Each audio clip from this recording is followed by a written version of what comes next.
Welcome to the Investor Fuel Real Estate Investing Show, where I interview the nation's top real estate entrepreneurs, industry leaders, and other amazing entrepreneurs to help educate and inspire you to take your business and your life to the next level. My goal is to add tremendous value to you during every single episode of this show. If you get value, I'd love it if you subscribe on your favorite podcast player, subscribe on YouTube, and my very favorite, please share this with your community so we can impact even more entrepreneurs. Let's start today's show. Hey, everybody. Welcome back to the show. Today, I'm here with the one and only Jerry Norton, a good friend of mine, old friend. We've been around a long time. We just had a discussion. The first time he was on my original podcast, Flip Nerd, we think was about 13 years ago. Hard to believe that. It's like a lifetime in this business. But we're going to be talking about the future of wholesaling today. Some really exciting stuff like where are we going with AI, what the future is, what's in store for kind of virtual wholesaling, which has been popular over the last few years, regulation, and a lot of stuff that's going to impact all of us. So this is going to be a fantastic show from somebody that's done a ton of deals, is really has his ear to the ground, a lot like me in a lot of ways, like just knows everybody and knows exactly what's going on. So a couple of basically good looking, really smart dudes on this show. So you don't want to miss it. So, hey, Jerry, good to see you, buddy. A couple of old dogs too, a couple of dinosaurs. Yeah, that's right. That's right. We're trying to learn some new tricks, huh? Yeah. And I think, Mike, you have to, in real estate and business, with the way markets shift, the way technology is advancing right now, you kind of need to be one step ahead to stay relevant. And if you're not kind of having your eye on the future, you take steps today, but you got to be thinking what's going on 5 steps down the road here. Right. Then you can very quickly become obsolete. And we're seeing that happen quite a bit. If you're hanging on to yesterday's strategies and you're not adapting quickly, then you're going to fall behind, I think, in this business. Yeah, no doubt. And I think, we're talking about the future of wholesaling today, and that's a lot of wholesalers are very transactional, and they're not thinking about next year. They're not thinking about 5 years from now even. And so hopefully this is a little bit of a wake-up call. The reality is for any entrepreneur, if you're very transactional and you're not looking for how to be relevant in 2, 3, 5, 10 years from now, then your days are probably numbered anyways. And there's some big things on the horizon that are transforming this business. I mean, first of all, we know it's a multi-billion-dollar business. So wholesaling is huge now. It's in every single market. It's the number one mode of transferring distressed properties to investors. Mm-hmm. I mean, this is interesting fact, Mike, you might not know, but the private money, or how do they say it? The private lender, National Association of Private Lenders. There we go. They're a pretty big association, and they went back to all of their lenders and they surveyed where their deal source is for their borrowers, which are investors. Right. And they said it was something like nearly 80% of all of their loans were sourced by wholesalers. Yeah. Wow. So to put in perspective, like wholesaling's huge. I mean, I told you off the show, like you take the wholesaler out of the real estate investing equation and what are we left with? It would completely change the game without wholesaling. And so any shifts in that industry are going to massively impact the rest of the community. For sure. Hey, before we jump into all these topics today, because I think this is going to be a great conversation, I know it is, tell us a little bit about you and your background. If there's anybody that's watching this right now that doesn't know who you are yet. Yeah, so we were joking earlier, been around a long time, full-time for over 20 years. I got going in 2004. And so back then, wholesaling was sort of like an obscure strategy. No one really talked about it. There wasn't much information on it, nothing like what it is today. And so I started out there, it's transitioned in time into flipping. So started doing some fix and flip, got pretty good at that. This is all local in the Detroit metro market, and did that for some time, got really good at it. I'd have 10, 15 projects going on at a time. Plus I'm wholesaling all in metro Detroit. The wife and I decided we wanted to take our 6 kids at the time and do an RV trip. We homeschooled. And so we sold everything, got rid of the house, the cars, the boats, all the stuff. And we loaded everybody up in an RV, attached the Suburban, and we did a year-long RV trip in 2013. And at that point, I switched to virtual, not because I thought it was a great idea, just because I wasn't there, Yeah. And so it forced me to learn, how to manage the business remotely. And it was probably the best decision I ever made because I realized I was the bottleneck in a lot of what I was doing. I had to touch everything and I was stressed out. Like I was working hard. It wasn't at all the dream I had for entrepreneurship, and then when I went on the RV trip, I was working less, doing more. I made more money that year in the RV than any year previously in real estate. And I worked half as much. And so because I realized, I'm not there, so I got to put the right systems, the right processes, the right people. Right. And, it was a learning curve, but I started to figure that out. I figured, you know what, I can do this anywhere. If I could do it there, I could do it anywhere. So I started doing deals nationwide, flipping nationwide. And one of the things that I've always done is I've tried to push myself out of my comfort zone. And in real estate, for me, that meant doing higher margin. So while I was still heavy in transacting, I started to move into higher price points. And so then I was doing $1 million homes. Some of this was new construction, all spec, like I wasn't doing subdivisions necessarily, but I'd buy an infill lot. I'd build this house. I'd sell it for $1 million, and I got pretty good at that. Then I moved to Scottsdale, Arizona, and I tried to move into the $3 to $6 million luxury, construction and flipping. And it took me a little while, but I figured that out and started doing $1 million profit deals on the luxury side. And I mean, imagine one deal making $1 million profit, net profit after everything. So, that was a real needle mover for me. Right now I'm building and selling an $8 million home, luxury home, 10,000 square feet, ocean, so like I kind of feel like if I'm ever getting stuck in a rut where it's just sort of like all transactional, doing the same thing again and again, for one, I get kind of bored. And for two, I don't really feel like I'm growing into like a better version of myself. And so that's been something I've really tried to do, is pressure myself to always develop into a better investor, a smarter investor, make more money, all those things. And while also trying to work less, and I haven't figured that out totally, but I try to keep very balanced. I live on a farm here in Tennessee. I'm very active with my kids. So I try really hard not to overwork. Sometimes I nail it and sometimes I don't, but that's my vision, is create this really amazing lifestyle, be able to, provide a lot of value, teach. I love teaching. I love educating, have a thriving YouTube channel. We have, over 500,000 subscribers. Most people know me from that. And have a lot of fun and do deals and have fun and help people and, just try to live the best version of me I can. Yeah, that's great. I think it's a little bit of a myth that everybody's different, but I think some folks, and I'm like you, I don't really want to retire and do nothing. I just want to spend more time doing the stuff that I want to do, right? Yeah. And that includes trying new stuff, like stuff you've never done before. Because once you get a few things kind of locked in, and once you're not worried about paying the bills anymore, now you're kind of able to dabble in other things and see if, it's like I think of my wife. My wife has a ton of hobbies. They're not business. She's like got bonsai. She's really into gardening. She loves photography. She does a bunch of stuff, and real estate's allowed her to do that. My hobbies are not those, but like other things. Like, well, I'm going to start a new business that does this, or I'm going to try to JV on that, or I just like find other. They're almost like they're like business hobbies, but it's because I have the freedom to kind of to go test those things. I know you're the same way, right? Yeah, I mean, we launched. I have two different softwares. I have a little CRM software called Flipster for wholesalers and flippers. Really cool software. I launched that in 2014.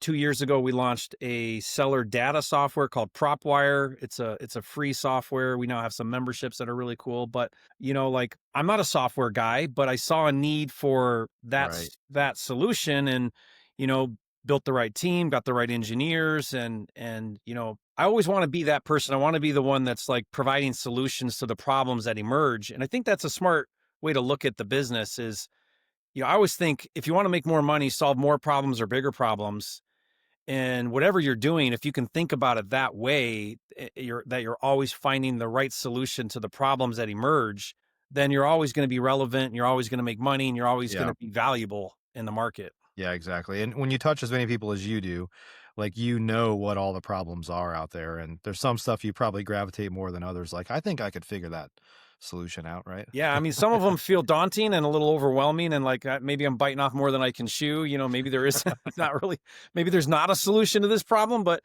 yeah, I mean, that's, if you think about like the biggest things that the biggest breakthroughs in our world are somebody crazy enough to think they could do it. Yeah. And yeah, for sure. Well, hey, let's jump into the future of wholesaling. So let's start with kind of regulation. Yeah. You've been covering this kind of more than anybody, and there's obviously been a ton of changes. I think we all know there's a ton of changes coming. So let's talk about kind of what you're seeing right now and what your, I guess, kind of thoughts are going forward on regulation. Well, first of all, like if you have your head in the sand, you got to wake up. And the wake up call is that they're coming for wholesaling and they're not going to stop. And Mhm. as more regulation comes out, we're seeing that it's more aggressive. And so like you have to understand the narrative and the big picture, at least understand the big picture, because if you understand the big picture, it can help you know where things are heading. And so you can be preemptive about it. And that's the thing, like the big thing and the big reason why I want to talk about it is I'm kind of telling everybody, look, the writing's on the wall. It's clear what they're trying to do. And if you wait, then you're going to become obsolete and you're going to be behind the ball. And you might even go out of business because you're not adapting quick enough to what's happening. And I think when it comes to like the future of wholesaling, regulation is the driving force. There are some other ones for sure, but like AI and technology is one of them. We'll talk about it. But like regulation is the driving force because that's forcing us to do things differently. Right. And like, if you're at all operating in the gray, and some of it is naive, like a lot of people are operating in the gray area unintentionally, and with a lot of, they just don't know. You got to clean that up right now, and you got to draw a line in the sand, and you got to stay clear away from the middle area, because what's happening is they're grabbing onto that and they're using that as case study to drive forward some of this unnecessary regulation. Yeah. And, Yeah. like I talk a lot about this, like you really need to step up transparency in all that we're doing with wholesaling. Like you cannot not explain clearly to sellers what you're doing with wholesaling. Like Yeah. it's the biggest thing that they have one of the biggest things that they have a problem with. Licensing is another big thing. Like a lot of wholesalers are avoiding licensure. I get it. You don't want someone overseeing you, but that's one of the big things they're forcing. And, just really understanding equitable interest, how it works. And the biggest thing of all, I think, Mike, is you're going to have to become capitalized as a wholesaler. And I know Right. that's one of the most attractive things about wholesaling is we're not buying the properties. We don't have to own them, take on the risk and the liability of ownership. But that's going to be the number one game changer that separates the players in the industry from the novices. Is the legit players in wholesale real estate have the ability to buy the properties. Yeah. Still at a discount. You're still not rehabbing if you don't want to, but you're buying and then reselling. Yep. And that's going to be the biggest game changer. I was one of the first, I think I was one of the first people to really kind of lean into wholetailing, like literally like 2009. I mean, we assigned a bunch of properties and it wasn't back then, it wasn't for regulation. It wasn't for any reason other than just like, I hate trying to tell a seller we need access to it with my contractors and all the crap that kind of comes with that. I'm like, I don't like to say it because it's not really true.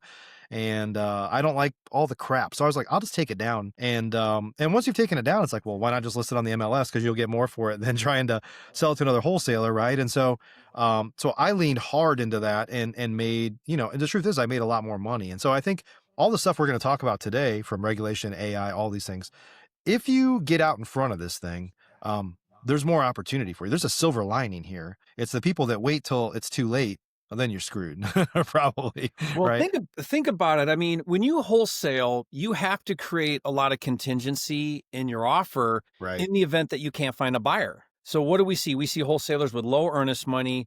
They have inspection contingencies. You keep a pretty loose contract when you're wholesaling, so that you can, if you can't find your buyer, you don't have the ability to buy it. So you got to be able to get out of it. And so Yeah. by nature of what wholesaling is, if you actually can perform and close and take title and buy the dang thing, then it puts you in a much different position with sellers, because now you can Right. say, look, I'll go hard on my earnest money. I'll put substantial earnest money.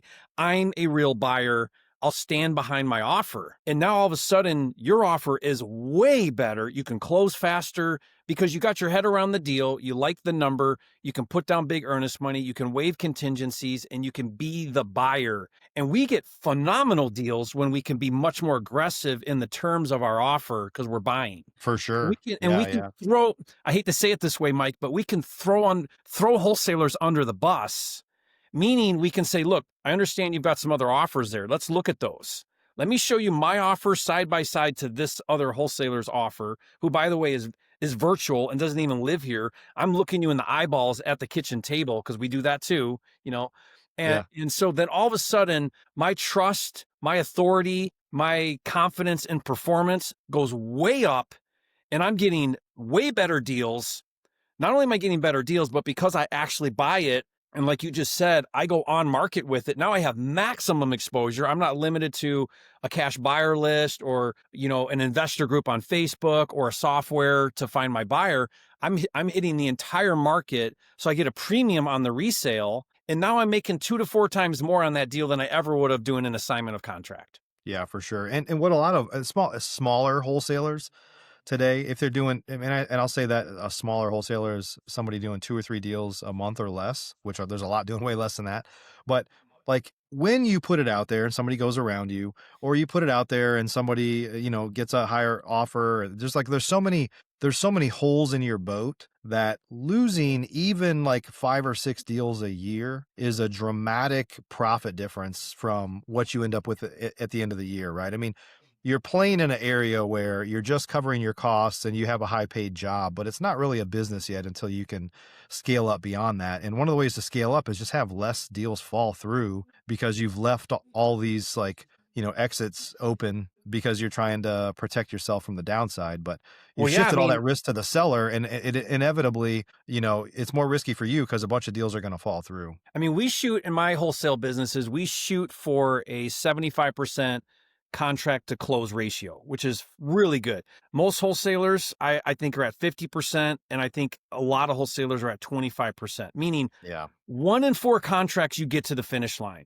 That's terrible. that's crazy. Yeah, Now, yeah. some of that's out of your control because there's, title issues or something like that. Sure. But a lot of that is because you over contract, you can't keep that seller management in place. Your buyers go around you.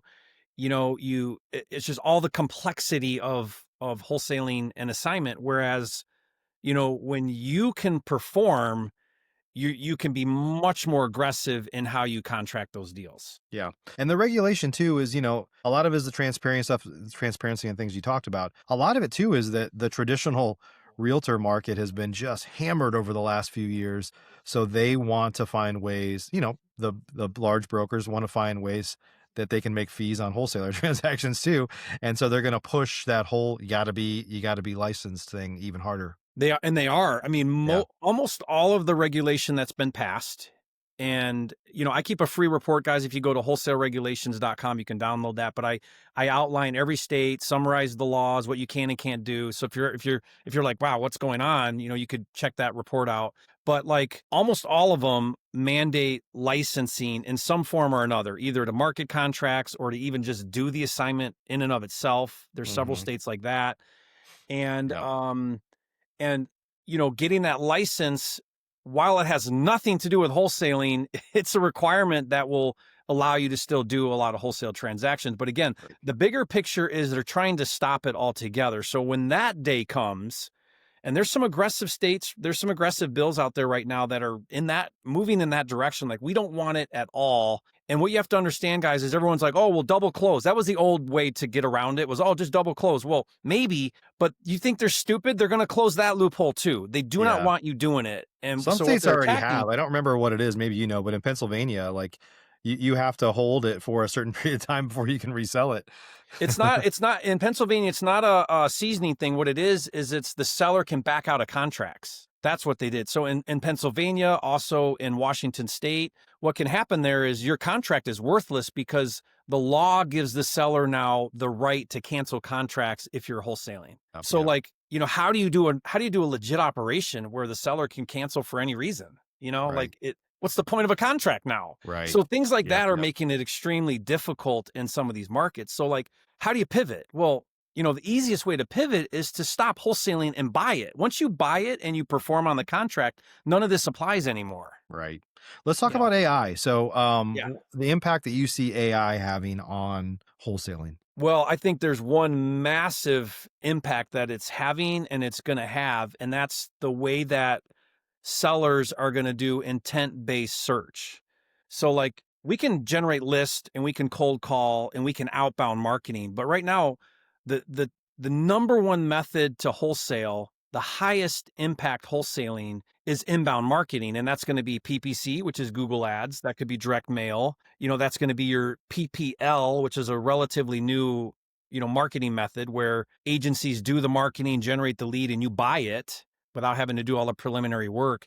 But these inbound marketing channels, they're relying on Google, where a seller will go on Google and they're going to type in "sell my house fast for cash in Oklahoma City." And now Google Ads are going to show up on page one, and hopefully they click, they fill out the form, and you get that lead. Now, where the massive change is going to be happening, and we're seeing this happen today, is the more of these users switch from Google to ChatGPT, then the more it goes from a Google ad to basically SEO. Because like I've got a buyer that I'm suing in Montana on a transaction.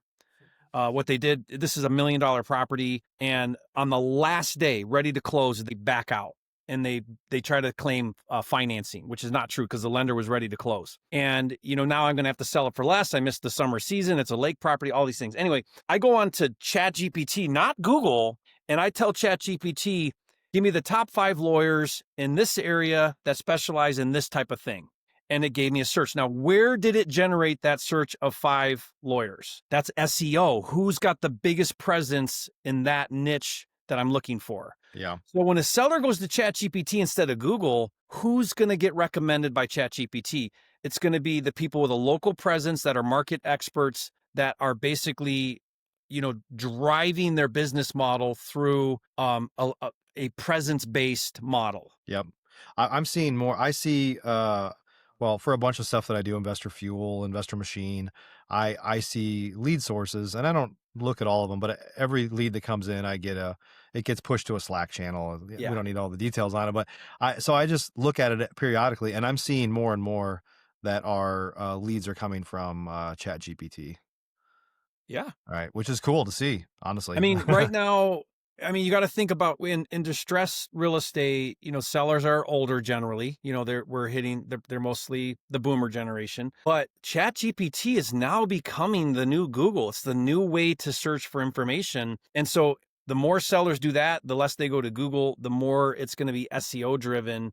And what guys, if you don't know that search engine optimization, the way Google ranks you is by your presence in the market. So things like, Google reviews, your website, testimonials, all of those things are what are going to give you relevancy. So when ChatGPT is looking for, when a seller says, give me cash buyers in Tulsa, Oklahoma, or whatever, are you going to show up?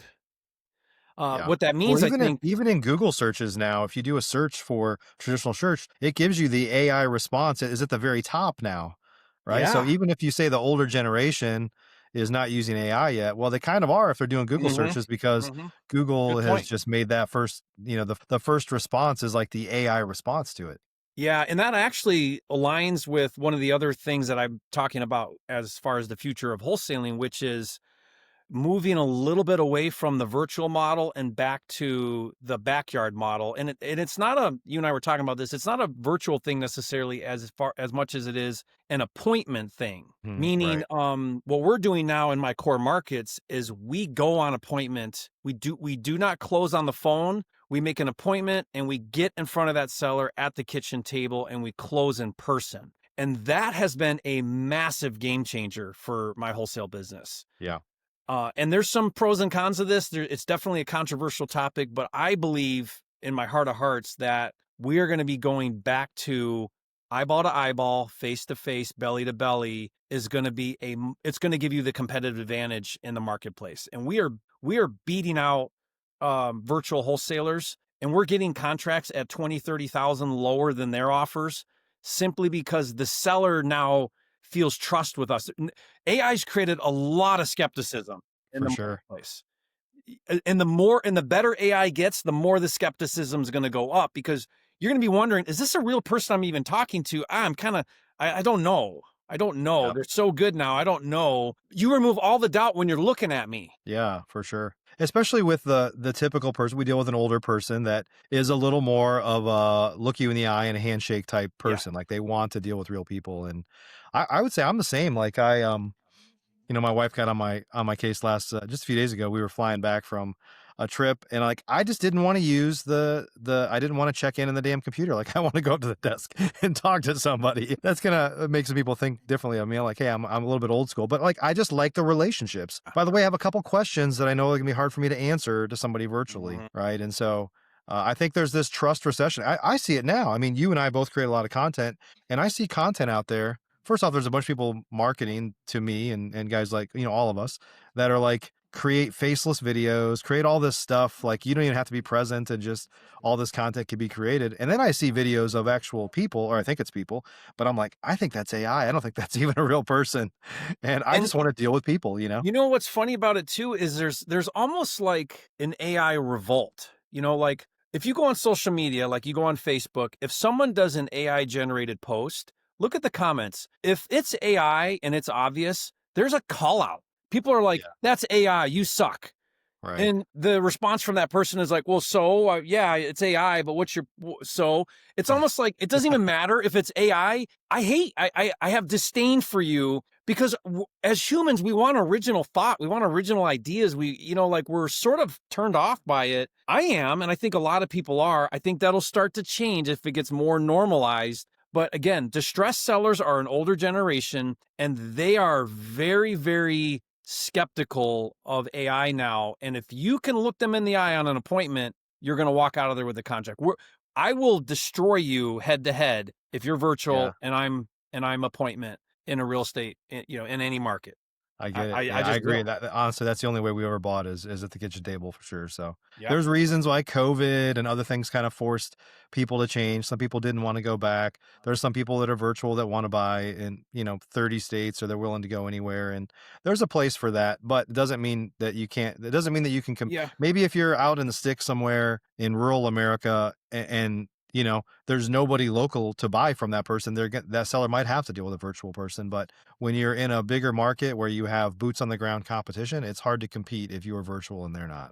Yeah. It literally is the competitive advantage that's going to change everything. So if you combine Yeah. that with, becoming what I call a local market expert, our goal is to become a local market expert in that area, know everybody, have great connections. Title knows you, all the buyers know you, all the investors know you. You're showing up at the meetups, you're doing the work to build a real business. That's going to pay off. That's laying the groundwork and putting in the effort to then start to get referral business. We get a lot of referral business in my core markets because everybody knows who we are because Yeah. we do the work to be known. Yep.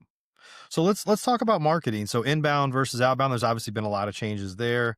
That's kind of changing what the future looks like for all of real estate investing, really. Yeah, it's really interesting because I look at the two different models, right? Outbound is going to be cold calling for the most part. Inbound is going to be PPC, PPL, direct mail. What's the pros and cons? Outbound is much less expensive. Like we have cold callers where I get a full-time cold caller overseas. They can do 40 hours a week for $1,300 a month.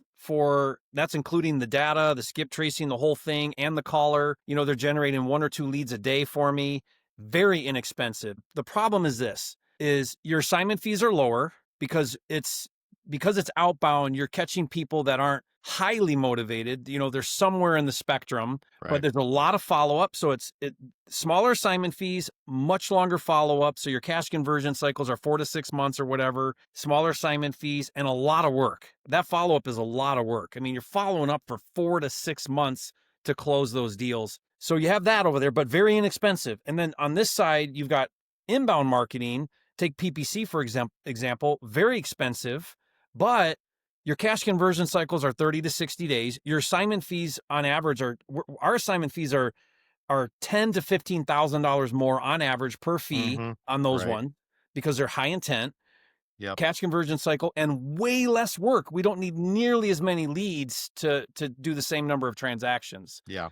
So Yeah. like, Yeah. I think as soon as somebody has a marketing budget, you should be transitioning from outbound to inbound. Your life will improve like 100-fold when you switch For from sure. outbound to inbound marketing. It's a Yeah. complete Well, I've been game beating changer. that drum for years because obviously, we own Investor Machine, and we know that the return, basically the profits are typically 200 to 300% higher on inbound leads versus outbound, right? Crazy. And then the other problem is like a lot of real estate investors, we all of our real estate investor numbers have an asterisk next to it. It's like, well, even though it's cheaper, like if you're like some of the folks that have a bunch of cold callers, there's a couple problems that happen. Like one is you have people leaving all the time because they get tired of being told to F off all day. Like it's a burnout job. And then what Mhm. happens is your lead flow goes up and down because if you only have a couple people and they both quit last week, like now you have no leads. And so like what is that costing you? And even if they stay, you either you're managing them or you have somebody else that's managing them, and like that's an opportunity cost of your time. What are you doing if you're constantly searching for people, constantly interviewing people, constantly training them? But the average real estate investor doesn't assign an expense to that, but it's a real expense of your time and a very high opportunity cost of your time if you're the owner. Yeah, and I don't know, I'm floored at how many people in our industry don't transition when they have the ability to transition. Like I get it if you don't have a marketing budget, you're starting out, you're in the first, that first phase, fine. Right. Cold call, do all the stuff, do the manual work to generate leads, do all that stuff. I get it. But the minute you have some budget, and you should be creating that budget as fast as you possibly can. The more of your assignment revenue or your wholesale revenue you can put into that budget, once you have your process somewhat dialed in, you should be switching over to inbound marketing. There's no faster way to scale your business than that. I mean, Yeah. I do this weekly podcast show called Wholesale Hotline with Pace Morby, Jamil, and Brent Yeah. Daniels. And last night we had people calling in and we were bringing them onto the show. And I was stunned. There, like one guy comes on and I'm like, okay, what are you doing? He's like, cold calling. Okay, who's doing the cold calling? I am. You're cold calling? Okay, how many deals are you doing? I've done a handful of deals. Okay, do you have any marketing budget? I could do $3,000 to $4,000 a month in marketing budget. Do you have a runway? 6 months? Yes. And you're cold calling? Like Yeah. that's $6 an hour work. You have some marketing budget. Why are you still doing the thing you did to get your first deal to get your 10th deal? Like, why are Right. you doing that? And it's like, I'm afraid to spend the money. Well, I mean, like, you're going to still Yeah. be Yeah. cold calling a year from now doing a couple deals if you don't transition. Yep. Yep. It's the new age bandit sign. Like when you and I first started, a ton of people were doing bandit signs, right? And when after I got into coaching and teaching other people, I was like, look, anything that has the word bandit in it that you have to do under the cover of darkness, like isn't sustainable. It's not a sustainable practice. And it's the same thing for cold calling and Yeah. texting. I mean, not only is there a lot of regulation around it, it's not sustainable, especially if you're doing it all, right? Yeah. And if you do, it's just going to be a very time intensive model, Right. is the challenge with it. Yeah. So like, and what's cool too is like with the emergence in the last couple of years with PPL, pay per lead. I mean, some of these providers now are really catering to the newer wholesaler and the low budget wholesalers. Like one of the agencies, I Speed the Lead, we do quite a bit with them. They have some really cool programs where you pay $500, they're going to credit you another $500. You have $1,000 credit on their account. They have these they call them coupon leads that are like $29. Now they're not exclusive. Other people, they might sell them to 4 people, but like if you can get a shot at a phone call with a seller who's identified as wanting to sell for $29, dude, like that was never available just a few short years ago. And now that kind of thing is available. So like, Yeah. why not buy those even if you're new? Yeah. Jerry, there's no way we could talk about all this today. You put out a lot of content too. If folks wanted to connect with you or learn more about you, like where can they go? I mean, I'm really active on the YouTube channel. That's where I put most of my energy into content. I do, 3-4 videos a week, usually consistently. Been doing that for years and years.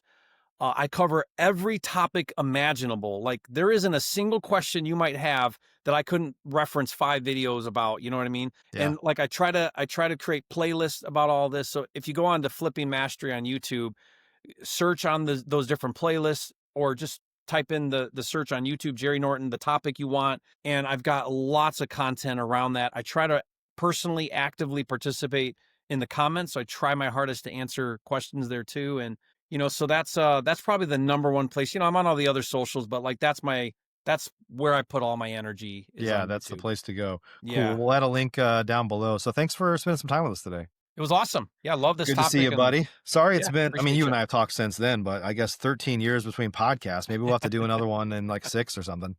Yeah, let's do it sooner. Let's do it Let's sooner. cut it in half. Yeah. Cool. Always good to see you. So everybody, thanks for joining us today. I mean, there's a lot of things going on, as I mentioned earlier. Lots of changes are going to happen if you're going to, like Jerry said, you're going to get left in the dirt if your head is in the sand. But if you're proactive, there's a silver lining here. There's a way to improve your profitability, improve your business, and make it more stable by getting out in front of these things. So some of it is just being aware of what's going on. Some of it is getting yourself around the right people that are talking about this stuff all the time, because they collectively we're all better, right? That's one of the reasons we're gonna see a disparity between the top players and the newbies. The middle ground's gonna spread even more. So like if you want to merge into the best, you gotta play the game at a different level now. Yep. Essentially, the rich will get richer and the poor will get poorer, right? It's the same thing. Because the regulation, all the regulation does is and all of this is it creates friction for the new person, makes it harder for the new person. And then the players just adapt quickly and they gobble up all that more market share. Yep. Absolutely. So appreciate you guys for joining us. Hope you got some good insights from today. We'll see you next time. Thanks for joining us for today's show. You can learn more about the amazing benefits of the Investor Fuel Mastermind community, including surrounding yourself with hundreds of other rock stars, 100% financing on your deals, and members-only discounts from vendors you're likely already using that, as a member of Investor Fuel, will save you more than the cost of your membership. Visit investorfuel.com to learn more. You can also check out the show's notes for access to free resources, how to get access to world-class lead generation, and even how to work with me directly one-on-one. Don't forget to subscribe so you never miss another episode. See you on the next show.